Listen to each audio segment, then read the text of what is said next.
நடுவருக்கு ஒரு பானம்மா, எங்க அணி தலைவருக்கு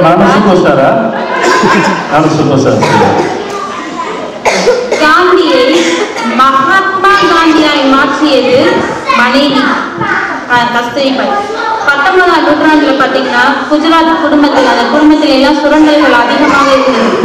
காந்தியர்கள் இதெல்லாம் அமைதியா கவனிச்சுட்டு இருந்தாரு. அவங்க அம்மாவோ அவங்க ஒய்ஃபோ எப்படி அதெல்லாம் டேக்கிள் பண்றாங்கன்னு.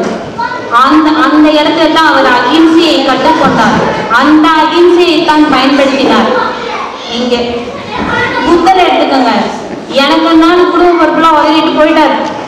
ஏன் அந்த அம்மா குடும்பத்தை கவனிங்க அப்படின்னு அவரை தேடி கண்டுபிடிச்சு கொண்டு வச்சு குடும்பத்தை பார்த்துக்கோங்க அப்படின்னு சொல்லியிருந்தாங்கன்னா போதி மரத்துக்கும் போயிருக்க முடியாது, ஞானமும் இருக்க முடியாது, புத்த கொள்கையே வந்திருக்காது. அவங்க சரி போனா போகட்டும், நம்ம குடும்பத்தை பொறுப்பெடுத்து நடத்துவோம் அப்படின்னு அவங்க அன்னைக்கு குடும்பத்தை பொறுப்பெடுத்து நடத்தினதுனாலதான் போதி மரத்துக்கு போனாரு, ஞானம் பெற்றாரு, பெரியவரா வந்தாரு. எனவே கணவன் வெற்றியின் சிகரங்களை தொடுவதற்கு உதவி செய்பவள் மனைவி.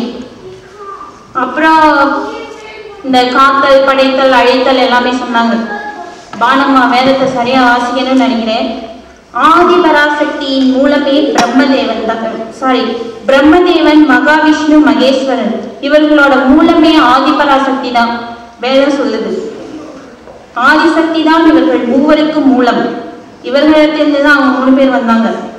ஆதிசக்தியின் திரிசக்திகளாகிய பராசக்தி, மனோன்மணி, திரிபுர சுந்தரி இவங்கெல்லாம் பரமசிவத்தோடு இணைவதால் தான் ஆக்கல், காத்தல், அழித்தல் எல்லாமே நடைபெறுது. எனவே ஆதிபராசக்தியே எல்லாமாய் இருக்கிறாள். அப்புறம் இதை சுருக்கமா சொல்லலாம். அவனின்றி அணுவும் அசையாது.